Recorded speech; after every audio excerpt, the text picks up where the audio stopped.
দেশ আমরা স্বাধীন পেয়েছি, প্রকৃত স্বাধীন হয়নি।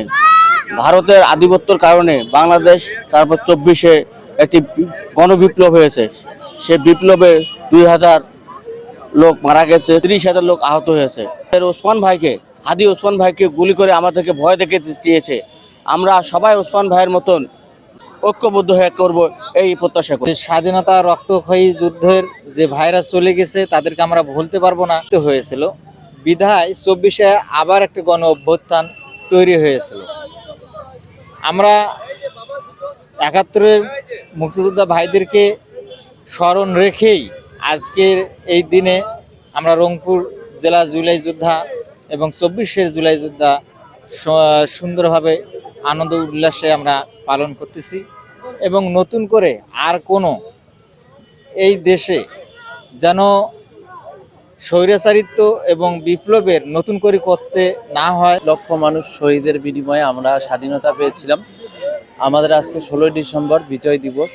আমরা আজকে বিজয় দিবস উপলক্ষে খুব উল্লাসের সঙ্গে সবাই একত্রে ফুল দিলাম এবং আমাদের যে পরবর্তী সময় 24-এর স্বাধীনতা, এই 71 এবং 24-এর ভিতরে তেমন কিছু পার্থক্য নেই। আমরা পূর্বে 71 সালে স্বাধীন হয়েছি এবং 24-এ এসে আবার আমরা নতুন করে স্বাধীনতা পেয়েছি।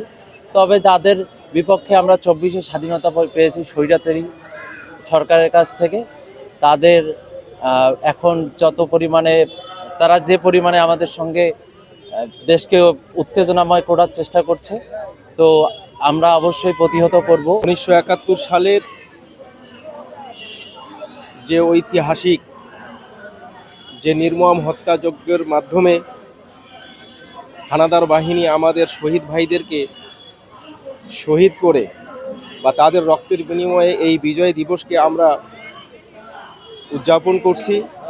তাদেরকে আমাদের যদিও বা আমরা শঙ্কিত বা আমরা তো 71 সেই ভাইদের রক্তের বিনিময়ে আমরা এই 71-কে পেয়েছি, এই বাংলাদেশ পেয়েছি। এই দিনটি আসলে তাদেরকে আমরা শ্রদ্ধা ভরে স্মরণ করি। তো আমরা রংপুর জুলাই যোদ্ধার পক্ষ থেকে আমরা সকলে মিলে এই বিজয় দিবসকে আমরা উদযাপন করছি।